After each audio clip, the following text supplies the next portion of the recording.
Thank you for those of you that have put where you're from in the chat. That is awesome. And so welcome to our first ever Make and Take. I am super excited because I love creating things and stealing things. Probably my two favorite things to do. So I love finding templates on Twitter and using them. And normally I don't have to really recreate them. And then I also love creating and sharing with others. So that is kind of what today's going to look like. If you don't know me, my name is Stephanie Howell. I'm an instructional technology coordinator in Pickerington, Ohio. And again, I just love to create and steal things. Okay, so we are going to use the polling feature real quick. And just how are you today? So you should have just got a poll in the polling area on Google Meet. And on the scale, how would you rate yourself today? Let's just do a quick check-in.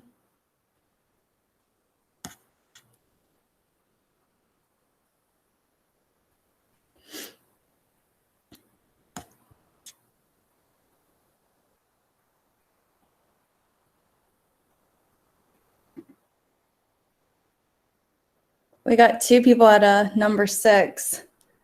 Yeah, I would go with like 1 or 6. Hey, Steph, sorry. By the way, I'm just walking at the moment, so I'm just going to listen to your amazingness, okay, through my ears. Okay, perfect. We're not getting started yet. We're getting close though. All right, so it looks like everybody's in a pretty good mood. No one's crying, which is always a good thing. So today we're going to be making and then taking. So you can create whatever you want. I'm going to probably partner you guys up so that way you're not working alone. And if you want to work alone, no problems at all. Just join us back at the end so you can take all the resources that are made today. But these are just some ideas. So Project Zero is a website that I am in love with.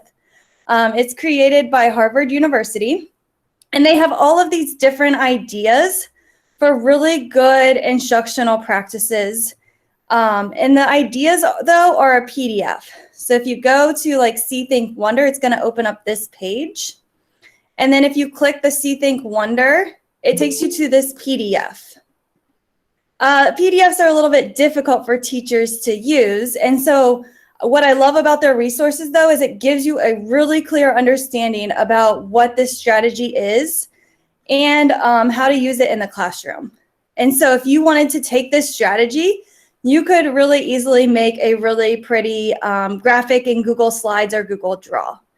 And then you could share this template with other people. So if you and your partner want to learn a new strategy today, Project Zero is a really good resource that you might be interested in. And they are very in-depth examples about how to use it in the classroom. And then you could create a template to share with the group on what you made. Edu Protocols is one of my favorites too. Edu Protocols is, there's 2 books out right now, and they already have templates, but sometimes you need to create templates that fit your classroom. And so on here, if you've never read the books, I highly, highly suggest them, but they're really quick ways to engage students and higher thinking levels in the classroom. So one of my favorites is Thin Slides. It's like an exit ticket where the students have to come up with 1 word, 1 image, and 1 slide in 3 minutes. And then they have to share their slide with the group. So this could be another way you might explore some of the resources that are on here and create your own template to share later.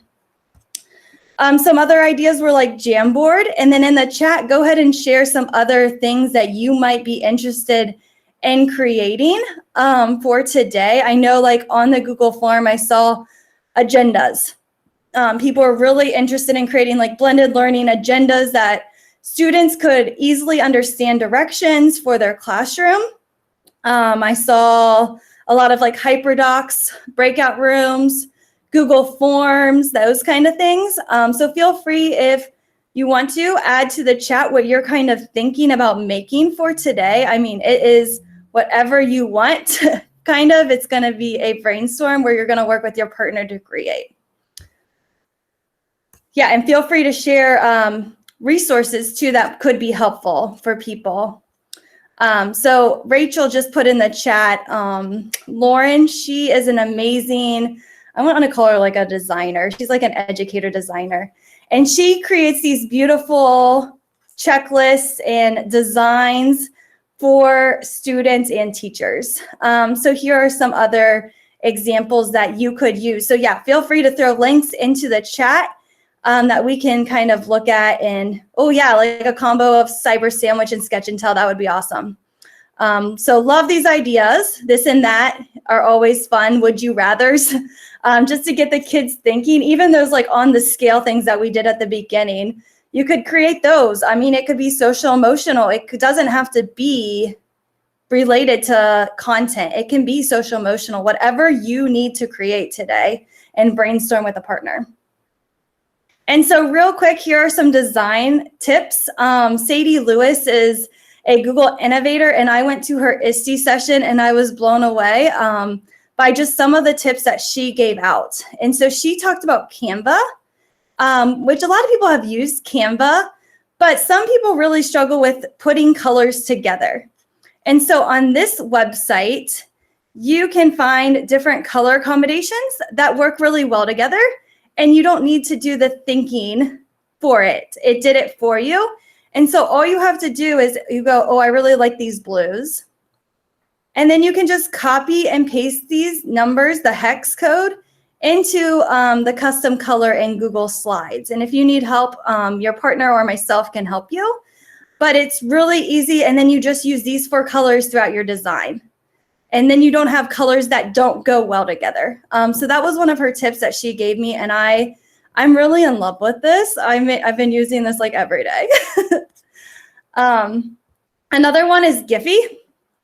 And so if you're on Giphy and you type in, like, I want to do step-by-step directions for students. So I'm going to type in the number 1.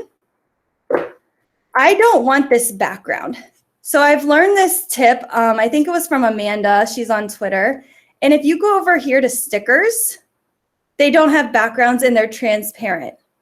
And so now if I drag this sticker, we'll go ahead and do this one. Over here, it's a transparent number 1. And so you don't have that background when you're on the GIF with that purple, which you could use. It just looks a lot cleaner when it's transparent. So that could be another way. I have a teacher, she's a counselor, and she goes up here to the format options, recolor, and she changes the color to blue because she loves blue. So she'll take her Giphy stickers and change the colors of them to fit whatever she's trying to do. And usually it's blue because that's like her theme of what she's trying to do. So use those tricks of just like format options, changing the color, and playing around with those 2 sites. Another site I really love is the Noun Project. You can search school. And all of these images pop up of different schools. And then you can just click and drag them to your Google slide. And there it is on your slide. These ones you can't really recolor unless you pay for them. So you can change it. If you're using a dark background, you could change it to white and it would pop up. So that could be an option. I've seen people use flat icons, I think is the website, and feel free if you know others to put them in the chat. Shannon just put in another tool by Adobe. You can also take photos if you have like a photo that you love the colors in, and it will pick out the colors for you. So it could be really fun to do. And then make sure that if you're using Google products, make sure you allow the sharing to be viewed by everyone. That way you're not getting the request access. And make sure you're doing file, make a copy, or you can send it as a forced copy if you want to. So just some real quick tips on those designs. And so I created an example of just kind of what I wanted to talk about today. So I went in and I've been looking at the retrieval practices. And so this website right here, Retrieval Practice, is amazing. And so I was looking at this strategy. It was about note taking, but instead of note taking, retrieval taking. which thought it was a really good idea that might be good for students to practice when we get back from break. And so I was looking over how to do it. And then I wanted to design a template for my students when we go back. And so I just got a Google slide because I love Google Slides. And I just really quickly put the directions on the slide so a teacher would know how to use it. Since I'm an instructional technology coordinator, I work with so many different teachers. And I just wanted a quick direction for teachers. And then the second page is for students. So students, what they do with this strategy, so the retrieve taking is they are reading a book, they might be listening to you, or they could be watching a video. And they're not taking notes, they're just listening or reading or whatever. And then you would say pause, and they close that book, pause that video, pause listening to you, and they write down everything they can remember. The goal is to get 2 things down. So if students can get more than 2, that's awesome. And then they would open the book and watch the video and continue the lesson after they do that. And so right here was just my template, as I was thinking kids could try to get 4 different things from that short video part that we were watching or I was telling them, and they would write down everything they remember. They could also do this on paper if I wanted them to, but I would probably make them do it digital for right now. And then the second student would be here, so they could collaborate together to see everyone's different ideas in a collaborative way. Because right now with COVID, a lot of my teachers are struggling with collaboration. And so this would allow them to quickly write down 4 different thoughts, and then we can collaborate maybe with a partner. So I might say, check, the odd number of whatever.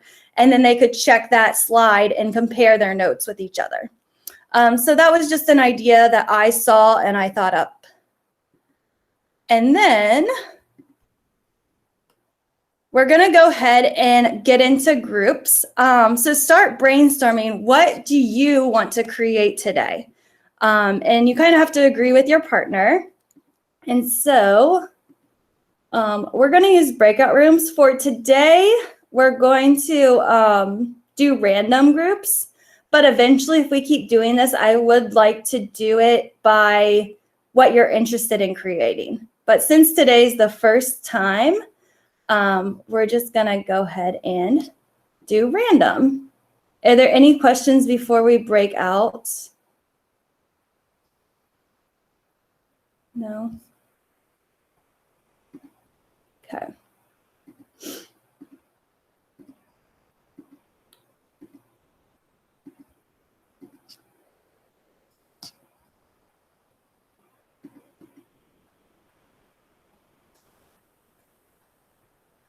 I was like, it's really confusing because I have everybody that is on the calendar invite. So give me 1 second. There you go, Shannon. Shannon wants to know everyone's Twitter.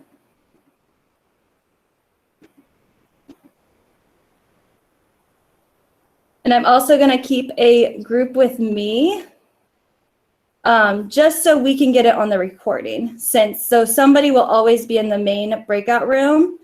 If somebody comes in late, so if you have questions, feel free to hop in the main breakout room. I'll be here with a group, and then we can go ahead and, okay, it looks like we're all set. So we'll go ahead and get ready. If no one comes to your group, please come to the main group so I can put you with somebody. Unless you want to work alone, that's fine too. All right, here we go.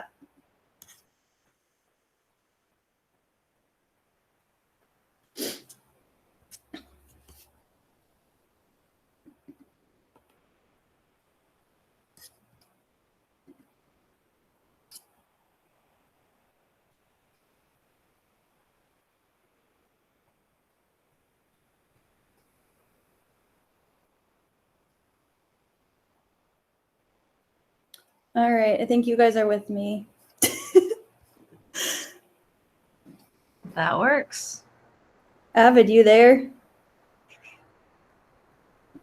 He is not.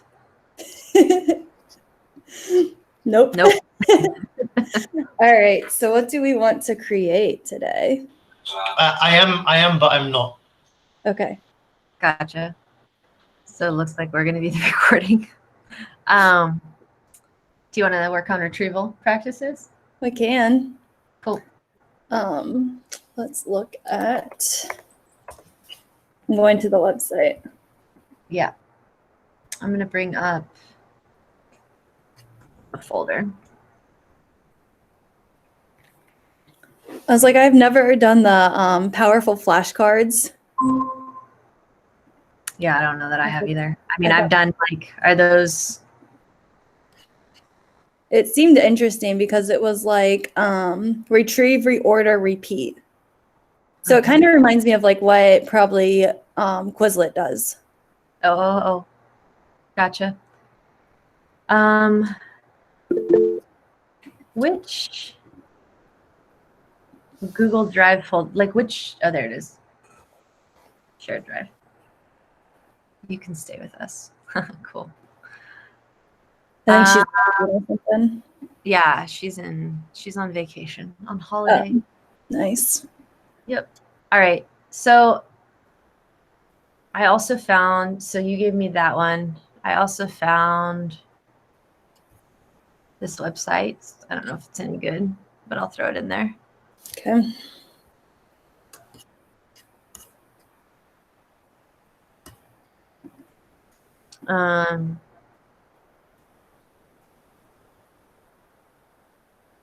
What did you say you liked? What was it called? The flashcard thing? And where is it? Which one of your resources? Oh, there it is. Yeah. And then I thought the retrieval guides looked interesting. Mm-hmm.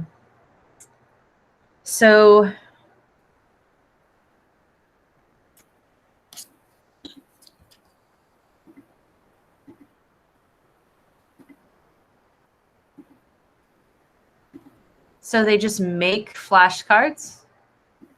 Yeah, I think the And- students make the flashcards and then they would put them in order. So I don't know if that's something that Interesting. that was like Quizlet kind of does that, you know? I don't use Quizlet, but yes, I Oh. know like the Brave Rundown. Gotcha. I don't do a lot of flashcard work because we don't really Yeah. teach that. Let me look here. I want to look at a little bit more at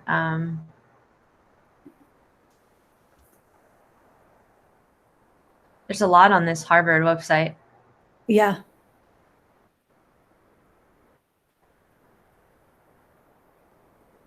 I really like the idea of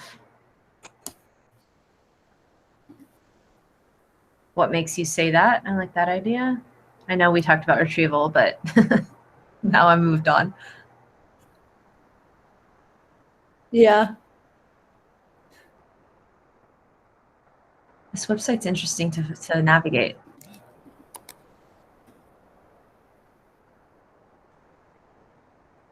Did anything else stick out to you? Or which one? The retrievalpractice.org. It's Mm,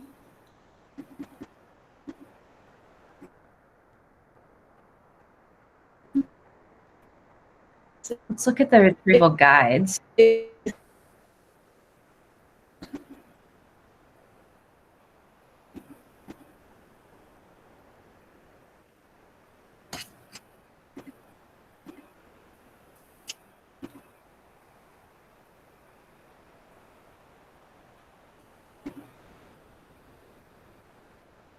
don't like that either. Trying to think what else could be fun to create. Yeah, I mean, if we're thinking about a new semester, if we want to do something that was like something we could use now, like with this new semester, I think a lot of teachers, I don't know how it works in the elementary school world, but a lot of teachers like reorient students back with, you know, some get to know you type culture building again, kind of easing them in. I'm wondering if check would be fun to create. Or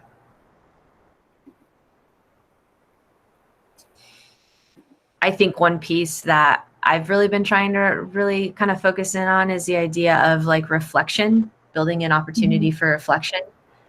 And how important that is. Because we get so busy and we forget.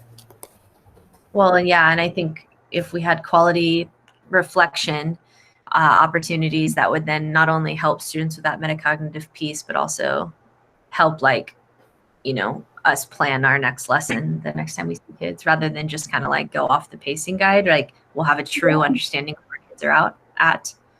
And I think, yeah, kids do struggle with reflect, like being honest. Well, yeah, I mean, and I think that's likely because they don't know, they have never really been kind of Yeah. taught. Another thing we could do is we could, I'm trying to think of things that like happen all across grade levels and subjects. You could do like, I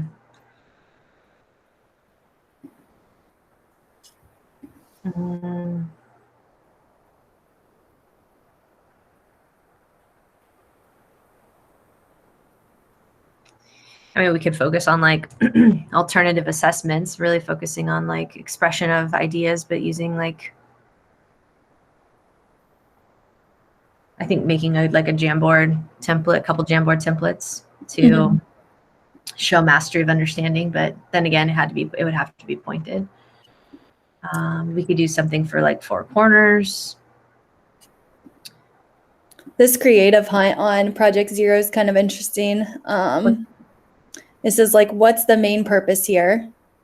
What are the parts and their purposes? What are especially smart or creative? Star them. Who is the audience for this? And what's it called? It says creative hunt. I can put Hunt. it in the chat. Hunt, H-U-N-T. There it is. Thanks. Because it kind of goes along with like reflective Practice. in a way. Let's see.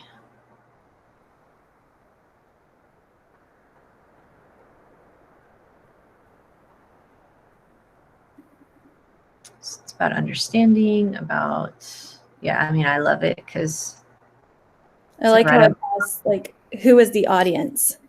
Because I don't know if we focus on that as much I as agree. we should. I mean, it's like 100% what my class is, but my class isn't like a typical English class, but I think it's very, very, very important. Because it changed the way that you do things. Right. Yeah. Yeah, I like the idea. I like the idea where and when the routine makes thinking visible. Yeah.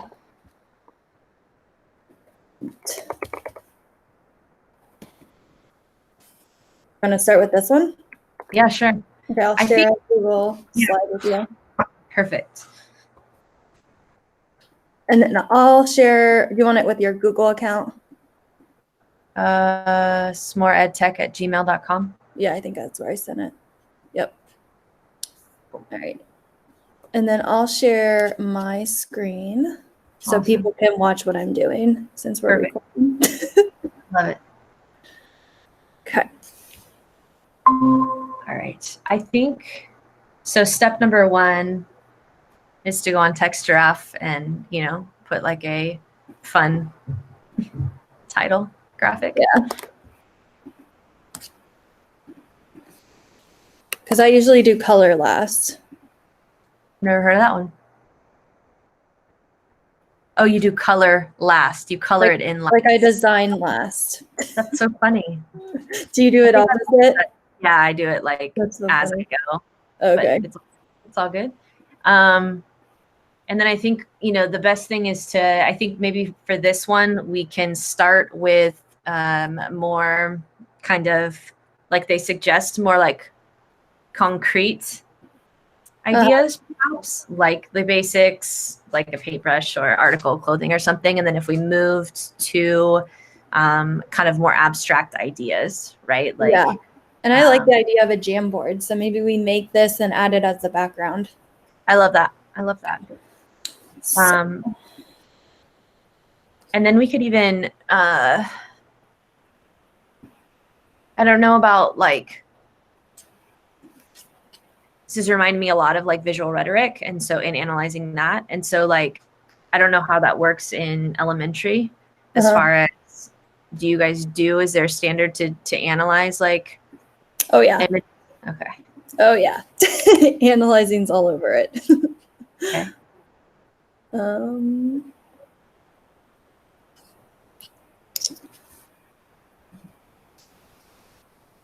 And I think though, one of the pieces they suggest here is this idea of pick something that students maybe know something about. And so don't pick something like totally, completely, ridiculously abstract that like they can't, But I yeah. think one way to overcome that is you could also link some research or some, Mm. read pieces that they could investigate a little bit. So this is saying like start with a ballpoint pen Yeah. or like a hospital. This could be good to get their prior knowledge built. So if you're reading Yeah. a book about a hospital, maybe starting there, Yeah, or if you're in biology and you're going to bring in the idea of like, say they want to bring in the COVID vaccine and make that something you can talk about, like the different parts of I don't know, it could be like a cell or a virus or something. So for this, they say like, pick something and then set up the target diagram and label the key elements, main purpose, parts and purposes, audience. It's all about hitting a target. Yeah. This reminds me a lot of like the process mode, like breaking down its separate parts. Mm-hmm. I think I might have something too for that.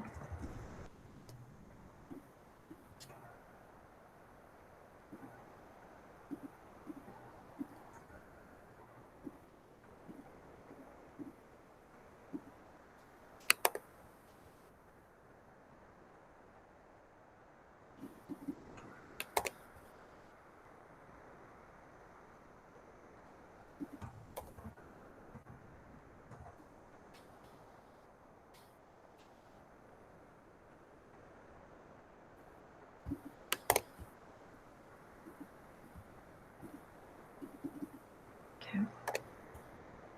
Okay.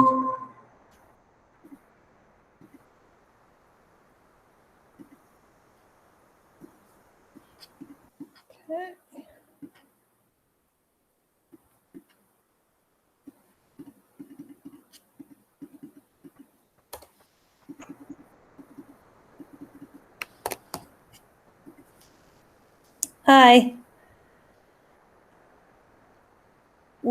You can work with us if you want to. So right now we're in breakout groups and people are making and before we take. And so we went to Project Zero. I'll put the link in the chat. And we're looking at the creative hunt. I don't know if you've heard of that strategy. It's new to us. So we're looking at it and then we are creating a Google slide right now if you want to put your email in the chat and I can add you as a collaborator. And so we're just working on the template for it so we can use it in our class tomorrow. Or the next day or the next day. Or after break. Yeah. All right. Thank you. I'll add you right now. So what the creative hunt is it is asking kids to kind of think about their topic, and they're asking questions like, what's the main purpose here? What are the parts of their purpose? What is the main purpose? No, I missed a question. What's the main purpose? What are the different parts There and you go. their purposes? Who's the audience? Which parts are especially creative? So the idea is to take a whole, something like creative, it could be really anything, and really think about it in terms of like the person who created it, like what was their ultimate goal. And so we were thinking like starting with the suggestion on the PDF was starting with something simple like a ballpoint pen or something along those lines. And then we thought maybe we can make it like build it to be something a little bit more abstract. So like, it could be, form of government, if you're teaching high school, what grade level like do you work with? I'm actually K-12. I work in special ed math. Awesome. So, you know, it can be a bunch of different like things that students are then taking the process and breaking it down. And I think that I think the goal here is really to approach an object, an idea from like all perspectives. So like what was the intention of the author, speaker, then what was the intention of like or who should we keep in mind as far as audience goes, and why does that all matter type thing. So that's kind of where we're at. I don't know. I mean, I guess you could absolutely take it for math. Yeah. Oh yeah. Well, and I teach at Wayne State as well. So I'm thinking it might work actually better for those students. That's cool. I That's teach a awesome. quantitative literacy course. Awesome. How cool is that? It's a lot of fun. Yeah, that sounds fun. I teach a course on rhetoric, high school and Okay. rhetoric. So Pretty much audience- the same. College freshmen are. yeah, exactly. So I'm about it. Nice. So where do you live? What state? Just north of Detroit. Oh, okay. Nice. Is it snowy where you live? It is. It is. I live in California, so we don't She's get like, snow. what is that? We had snow for Christmas. Yeah. I think we're supposed to get more snow. I'm from Ohio. Okay. Hi. so- Did you guys finish your stuff?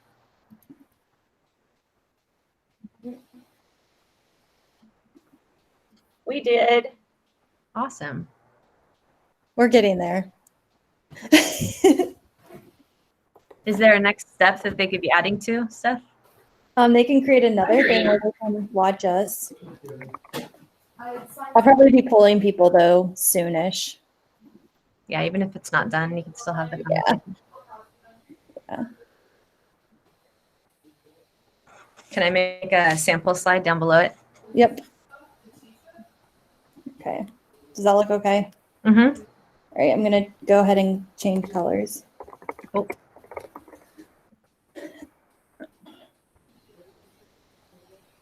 Yeah, I was gonna give people like 8 more minutes, I think.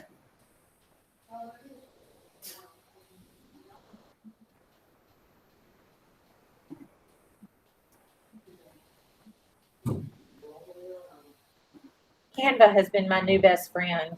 I agree. It's amazing.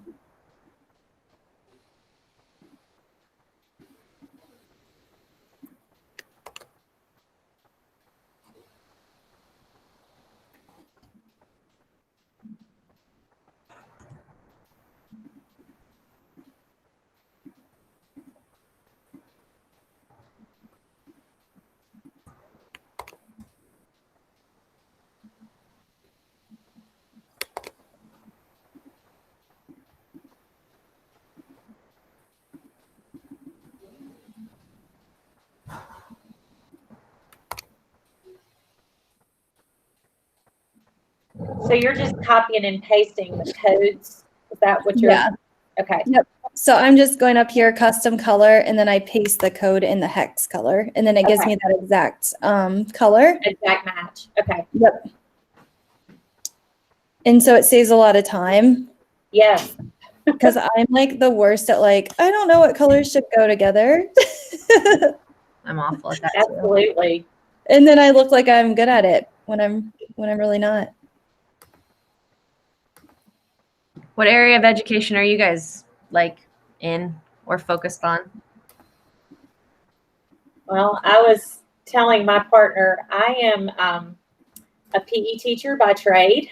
Awesome. Oh, that's fun. But when all of the craziness hit in March, the PE world is very young. I'm not that person, but for the most part, they are very young, and they had been in the middle of all the Twitter stuff and all the Google slides and sharing everything. And so I had learned a lot from all of the younger guys and girls that were doing that. So I kind of became that person in my school that could tell the teachers what they needed to do. So Yeah. I have embarked upon being the educational technology type person now, which is fun. It's just a different spot. So half day I'm a PE teacher, and the rest of the day I'm training teachers and working with teachers. So That's awesome. Sounds really cool. it's a neat spot. Right. I can imagine.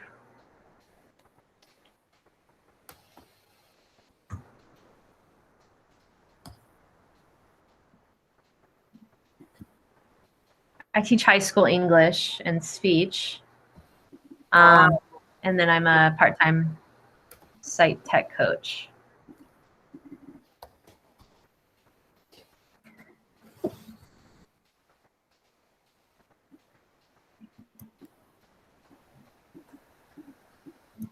And where do you live? Where do you teach? Where does PE happen for you? Is it? I live in Jackson, Mississippi, or Ooh. just out Jackson, Mississippi. Does it get humid? Are you guys in school or are you guys virtual? We are face to face. Okay. We have been since August. I teach in a small private school that is pre-K through 8.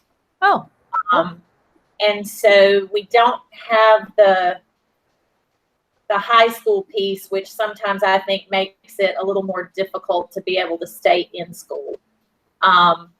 Just because our kids are more controlled by their parents and where they're going and what they're doing. sure. But that being said, we've been very fortunate and very thankful. Yeah. Awesome. And how about you? Are you in person or? We are 100% virtual and have been since last March, I guess, this new school year. So we have not gone back. And we probably, I mean, just depending on seeing how things are trending, I don't know that we will go back, to be honest with you.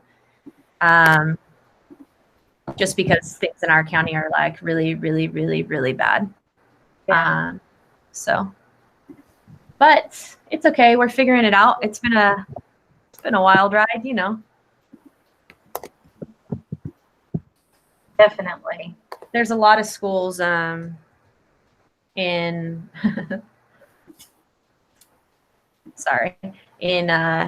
California that aren't back yet. Yeah. I'm just grateful to have a job. Understood. You can do whatever you want to change that stuff. I don't know what I was doing. Okay. And then I thought they could pull the stars somewhere. Stars for what? They have to like star, especially smart or creative. Oh, cool. Okay, sweet. All right. Should I bring everyone back? Yeah. Okay. Oh, the parts are purpose orders. Gotcha. Breakout rooms closed. And then we'll give everyone a moment. Nice chatting with you. Yeah, it was nice to meet you guys. Thank you. Thanks for doing this. Yeah, I'm excited to see what people make.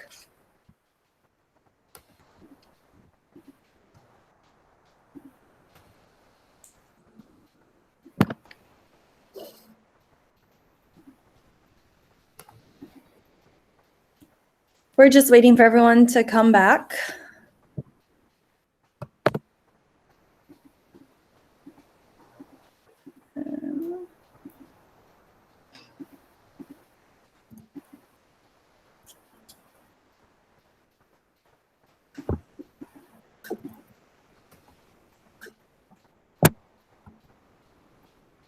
I think everyone's back. Let me double check.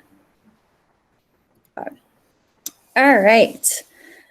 So then the next part is the take it part. And hopefully none of your group members left you alone. I'm going to ask a poll question real quick because this is where it gets tricky. how do we want to share what we've just created? So what I was kind of thinking is like we could do a Google form and then use the Google Sheet to collect everything. Or I don't know how familiar people are with Wakelet, but Wakelet could be another option.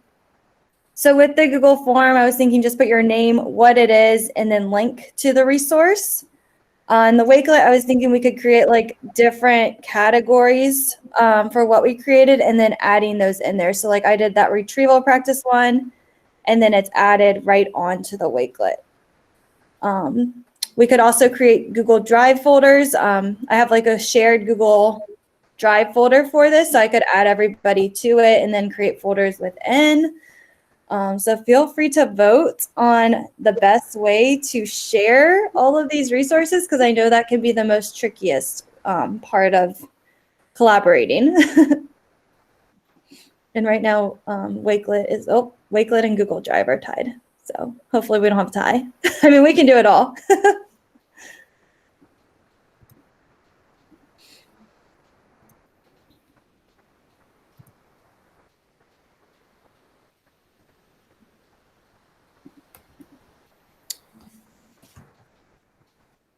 We need someone to break the tie.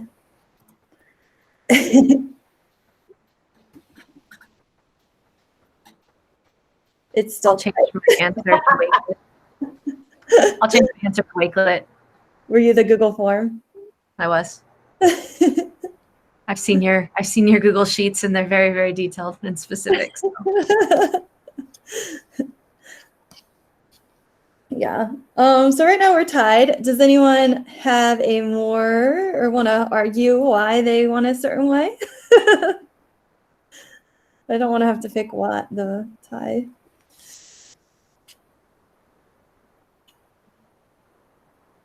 I'm assuming that maybe everybody has a Google account, and so maybe not everybody has a Wakelet account, and so maybe that's why people chose Google Drive. Does that sound So about right? I can do either. Okay. yeah, I don't care.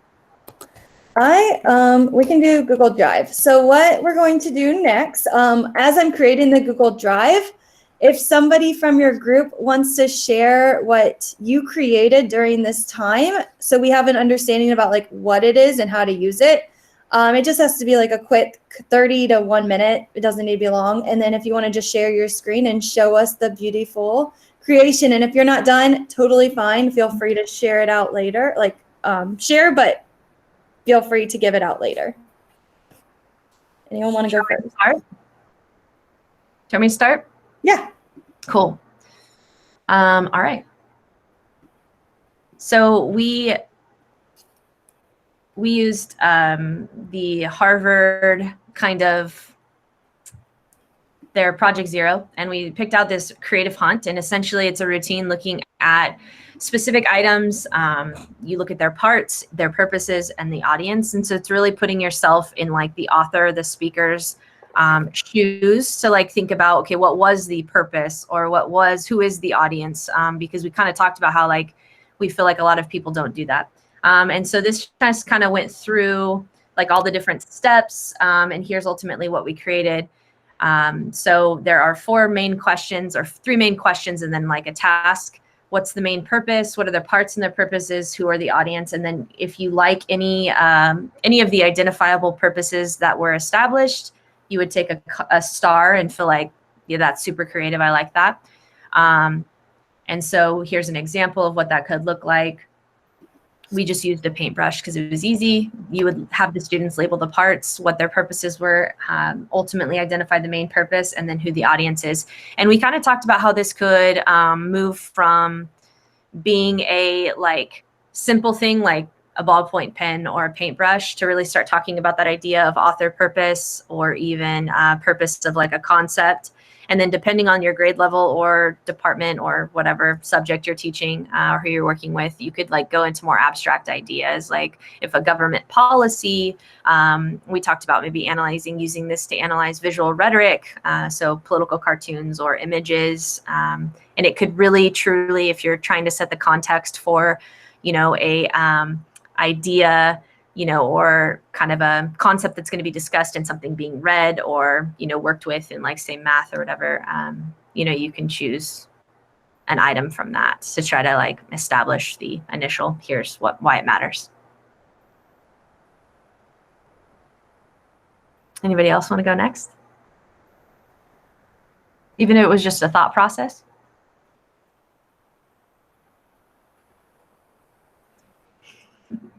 I'd be willing to go next. Go ahead. Awesome. I have been doing some work with, I've just been trying to learn how to draw in Adobe stuff, kind of gaining a quarantine skill. I figure this is the chance. So I kind of, because I work at a county office and I do a lot of professional development, I wanted to make a theme for professional development. Most of the themes or most of the templates that I find are specifically for the classroom and not for the PD provider. So I wanted to make that, and I wanted to kind of tie in my Adobe stuff. And because I'm just learning it, I'm at the level of where I can make fruit. And one last thing, I both used to teach math at one point, and I'm a dad, so I make horrible puns. It is one of my great joys. So you'll notice there's a silly pun dealing with that fruit for each item. So I'm just gonna share screen real quick. It's silly. I love it. Thank you. Okay, so sharing. Oh, everyone's joined. Awesome. So we have the welcome. Strawberries over the side. We're very glad you could join us. Agenda. What's on the schedule? Brainstorming. Breakouts. Time to pair up. And just moving through to the very end of a meeting where you say we're grateful that you attended. So that's it. Just kind of looking at how I can add graphics into templates. I love it. What do you use to draw the fruit or create the fruit? Adobe Illustrator. Nice. Love it.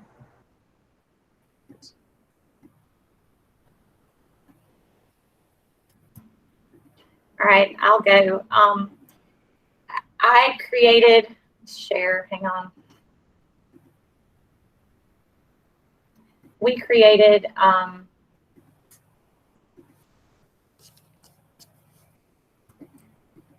well, actually, this was something I already had created. It's an accountable, just a slide. It's actually an infographic. I saved it as a PNG, so when you get it, you can use it however you would like to use it. But I did it in Canva, and it's just using one of their templates that they have, and then moving into what I needed or what I was doing. I'm in the middle of the ISTE certification, so this was something I had to create for that. But if you're an English teacher and using Accountable Talk Stems or something else, then it can be used that way. So.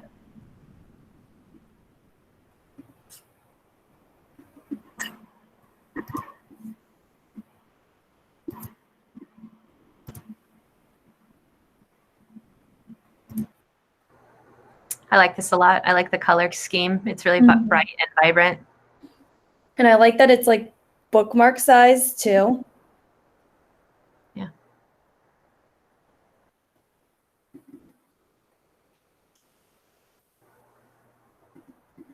Very cool.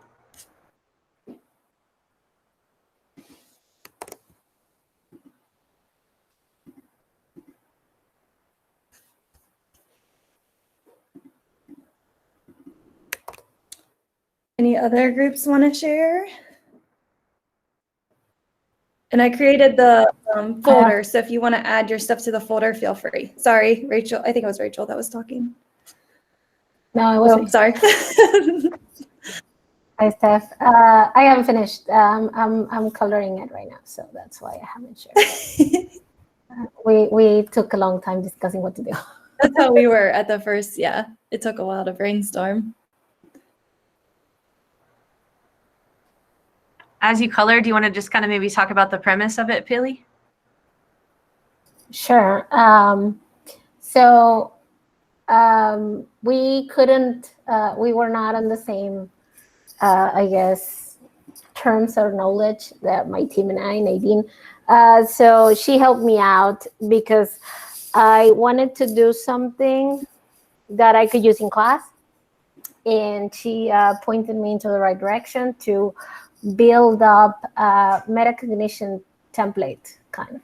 So it's gonna be a template where the kids are going to have enlisted like ideas or terms they need to manage for a certain topic, and they're going to have to identify what they know, what they don't, and to be able to put it in their own words, you know. So if they don't know it, they can identify what they don't know. We can go over it, and if they do know it, they can put it in their own words without like going for the definition. So we took this idea from the retrieval practice page, and so I'm putting it on the slides. I was a bit inspired with Stephanie's retrieval practice note taking, because I said, well, that caught my attention. I would like to use that, and so I want to do something that could also help. And this thing about identifying which words you know, which words you don't get, it's something that I have actually done with my kids in like the past month. So I'm doing this one. Let me share. Not a window. I started on slides, and it's like black and white right now. So instead of calling it metacognition table or template, it's gonna be called what do you know? And we are gonna use icons to say heart if you know it, question if you don't know it. And so I'm just going to recolor those things in background and, you know, make it pretty. I think it can be as an individual work, and it can also be as a collaborative work, like each student gets a slide. Depends on the topic, I guess. I know we were talking about reflection and how kids struggle with what they don't know. So I think that's a good way to introduce it. Yeah. Quick and easy. Yeah. Yeah. Anyone else want to go?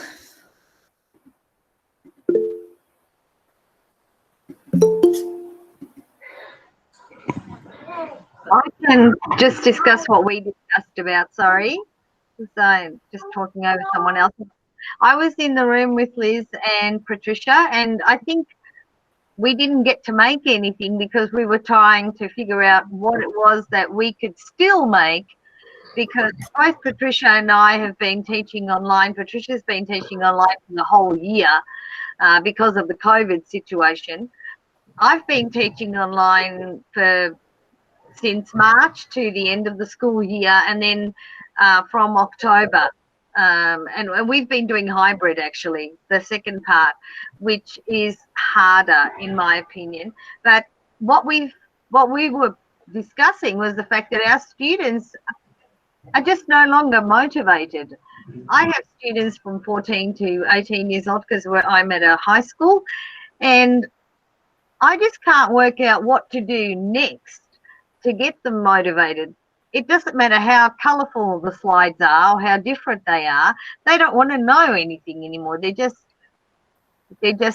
lost the enthusiasm because they're missing out on their social bonding that they're not doing, which is the biggest problem, I think, at the moment. However, one of the ideas that we did throw around was the fact of whether Wakelet could be something different, whether we could allow our students. So the last few days I've actually been creating a Wakelet for my upcoming Evo course. And I've actually, I don't know, I can share the screen and show you what I've done if you just want to have a look. Not that that's, where's the Wakelet? I've got about 35 tabs open. Who doesn't? work when this reminder came up. So what I've done here in this Wakelet space that I'm going to share with my participants is I've given them areas where they can go and have a look, for example, links for the classroom, so they can click on that and view the collection, and they'll find all the links, because this is going to be board games. So they'll be able to find everything, all the links that they can probably use in their classrooms, because this is a course for teachers. Let me just go back.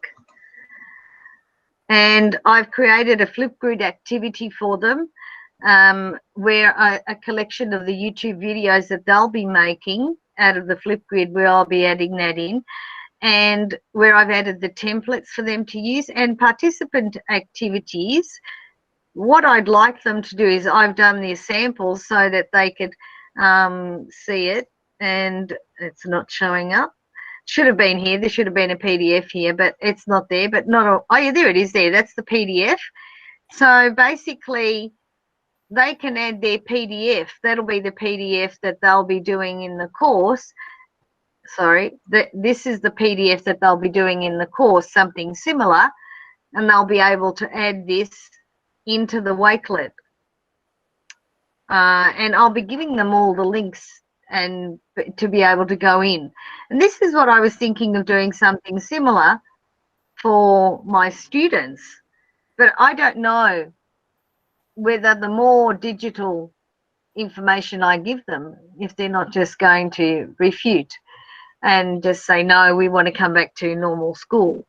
So I'm not sure. Patricia was saying the same thing, that we have this, at the moment, this lull in teaching. So it doesn't matter what we do, whether we stand up on our heads and dance or put music on, it just doesn't seem to work. The good thing is, at our school, we have Google Suite for Education, or Google Space, so Workspace. So that's one good thing. Over to you, Patricia. What I was trying to say is that in my case, we worked with Google Classroom in a different way. My school doesn't have a Google Suite or Workspace or anything like that. We have a campus, which is a complete disaster. You can't even upload a complete slide presentation, which is useless. For me, it was useless to have it, because I had to send things through email, in Google Classroom at the same time, and at the campus. A complete disaster. My students even got lost with that. So I always tell them, please send me an email, and I will be in touch just by email, or maybe in a Zoom meeting. But as I told Nieves and Liz, in my case, I am the technology teacher for primary and secondary school in my school. I started working at school last year, so I couldn't even know my teachers or people who I was going to work with. And so it was extremely difficult for me to get in touch with the teachers and ask them, please tell me where you are, if you are trying multiplication or division or something like that, so that I can apply that in technology. So I followed everybody in Google Classroom, what they were doing, and I started sending kids activities in primary school without a single Zoom meeting. So it was really hard. And in secondary school, my students suffered a lot being socially apart. And during the last few months, I talked to a black screen. The good thing is that they answered me and they talked to me. So at least I knew they were there, which is difficult. But I got it. So next year, in February, when we start again, I will use definitely the things I've been using: Wakelet, Edpuzzle, Google Classroom, a lot of places where they can code because they love coding. And I continue working with just a few things, not a lot, because if we send them a lot, they get lost. They have a lot of information and they don't know how to organize themselves with their work. So a few things will be better. Google Slides, Google Docs, all the Google Suite. And I always try new things, but maybe I am the one to use them so that I can show them that there is another world. Next year, I really love that. I love so much that you're like, you know, saying I'm doing these things, they're working, their cameras may not be on. I just want to make a point and validate that. Like, just because their cameras aren't on, the fact that they're still responding is really epic. And I think it speaks volumes for the fact that, you know, you are engaging them and you are trying things and you are taking those risks using those technological tools. And I think that that hopefully will bleed into, you know, other areas for sure. Yes, of course. Yeah. And a lot of teachers are struggling with that missing work. So some of my teachers, when they meet one-on-one with the kids that have the most missing work, it's really been helping. So conferencing one-on-one with those kids, I don't know what your day looks like, but that's really helped some of my teachers. They've used tracking sheets, and I've created a Wakelet, so I'll share it in the chat, of just brainstorming different ideas that I've seen and heard, and teachers are willing to try anything to engage their students right now. And kids, they're at a disadvantage because a lot of teachers haven't set them up for success with virtual learning. So we have to remember that and just try to get that mind shift of you're no longer the center attention. Like, kids have to start exploring the content and doing that kind of stuff to learn. And we didn't train some of those kids to do that. And so now they're really struggling with it. So I think we just have to remember, like, this is a huge shift. Parents are struggling and really stressed out. Kids are stressed. And so how can we make it easier for everybody? Yeah. Did any other group want to share? Oh, hold on. I was also in their group. And so that you can see why we didn't get a chance to get much done, because there's so much, you know, we're like Nevis is in high school, and we had Patricia who works with the primary and technology. So we were coming from 3 different places, but I do have a template that I made that I wanted to share with this group, because I think one thing that I need, I guess, inspiration for, you started talking about it at the beginning of this session, is like colors and themes and making it exciting for students. So I have this template. And so before I show it to you, it's not very pretty. It's kind of antiquated looking, but the idea behind it is that no matter what students are reading and no matter what the teacher, what skill the teacher is trying to pull out, whether it's compare and contrast or main idea, that the teacher can come to this one Google slide template. And I use the master slides to create these different skills. So now I will show it to you. You all knowing that it looks antiquated and and not really exciting, but So at least you all know the vision that I had with it. So I call it my digital info hunt. And you all can let me know when you see it. Can you see it? Not yet. Yep, it's coming. Yay. Okay. So so this is the digital info hunt. And like I said, using the master slides, if you now look at the layouts, the layout, it says compare and contrast sequence. So whatever, like I said, whatever they're reading, whatever skill the teacher wanted to pull out, they can just grab that slide and their students can come in and type in just that particular slide.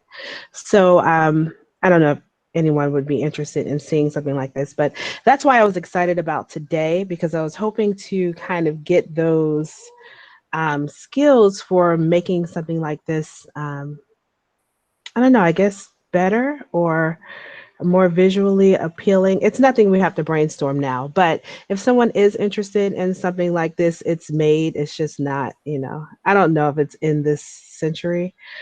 I love it. I think it looks great. Really? I was expecting something black and white. No, it's not quite black and white, but well, so yeah, this is it. I can share it if someone's interested, but Yeah. So yeah, I know, Stephanie, you were talking about changing like the colors. And so I've been, ever since you said it, I've been searching for how to do that, like copying and pasting the different themes over and stuff like that. So I don't know if this is the forum where we were going to talk about stuff like that, or if maybe you can just send me a tweet later and show me how to do it. But that's what I had. I can walk through that. I know someone else was like, how did you do that as they were creating? So I can share, if you don't mind sharing that link. I know people love that template. And then I'll share my screen real quick. Okay. Yeah, and if you need to hop off, I know the time was an hour. Feel free to stick around. Totally up to you.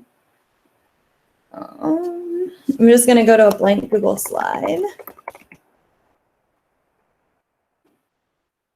Good thing Abed's not really here, because he would have been like, why aren't you going to Google New or whatever? All right, so my favorite is going to Canva. And then I just usually type in colors.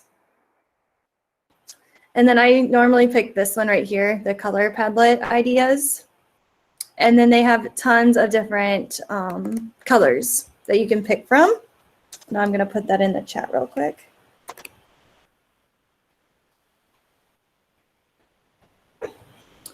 And then I might say, I really like these colors right here.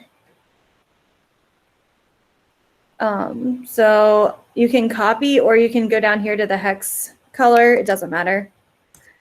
And then you'll go up to your colors, and then you just add a custom color. And now that color has been added. And so now it's always in your custom bar. And so then I'll go to my next color, and I usually only use the 4 colors that they give me, and maybe like a white or black or gray. And then I paste that one in. And so now I've got the 2 colors in my color.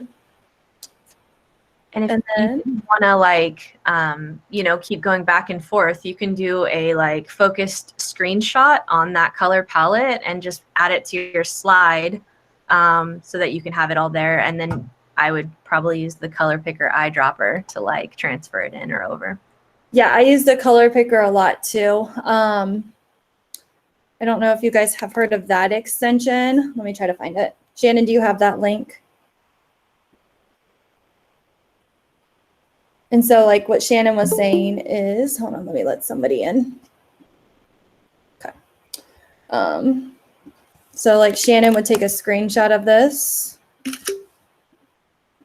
And this works too, like sometimes I'll look in Google Images and I find a picture that I just love the colors to. Or I'm working on a template that I already have the colors, but I don't know the color name of it. And so this extension right here, it's the color eyedropper. You click it, and then I pick colors from web pages, and then I like hover over it and it tells me the name of it. And if I click, it saves to my color. I don't know what this is called, palette, I guess. And then I can copy and paste the hex code. That's the first number at the top. So that really does help. And then I just go over here and I add it to my thing. And so that's another way is I'll bring in an image, color it, and then I delete it once I've got all my colors on my slide. So I don't know if that helps. Another trick that I've learned along the way is, let's see here. Go ahead and is highlighting like this text box and then taking the paint bucket. Down here is transparency. So that's kind of what you were doing with your graphic organizers. It looked like they were kind of transparent because you want kids to write over them. So you want them to be transparent. So you'll just move this little bar and now it's transparent. And then I can do it again and I can do a little bit more if I wanted it more. And so now you can see it better. So that's another really good trick that I've seen people use. I think I learned that from Tony Vincent. He's amazing at all of these different tricks. Sadie Lewis is another one. I don't know if anyone has ISTE. Remember, like if you went to the ISTE conference, you have 6 months, and Sadie Lewis did one of the best professional learning sessions I went to on design. So if you get a chance, watch her session. Yeah, now you can say you've learned it all from me. Yeah, I didn't learn this from Tony. It's self-learned. No, I'm just kidding. So those are just some of the tips and tricks. The transparency one's probably my favorite. Any other questions or anyone else wanted to share?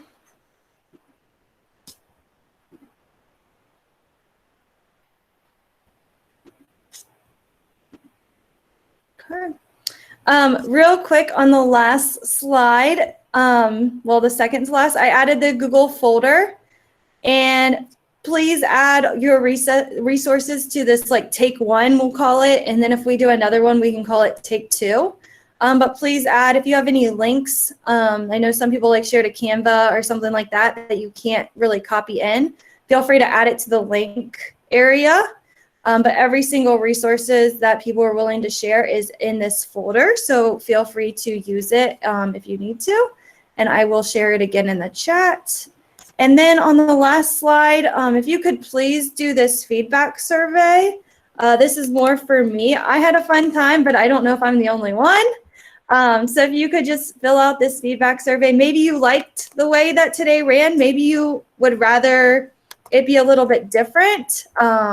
Let me know your feedback. Maybe you want to work with people that want to create the same things that use you. So maybe you're like, I really want to create a graphic organizer. I know what I want to create coming in, and I want to work with people that also have that same goal as me.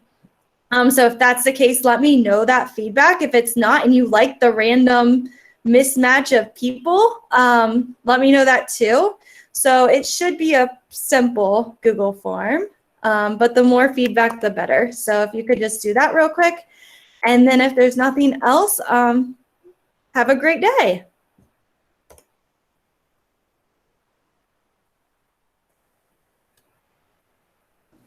Thank you, Steph. Yeah, you're Thank welcome. you. Enjoyed it very much. Thank you. Yeah, you're welcome. Ciao from Italy. Thank you. It was a wonderful session. Yeah, thanks for coming. Let us know if you do need support with your students. Thank you. Takes a community to brainstorm. Something like that. Thank you. Happy New Year. Bye. Thank you, Patricia. Bye. Happy New Year. And I'm going to stop the recording. So if anyone needs to off.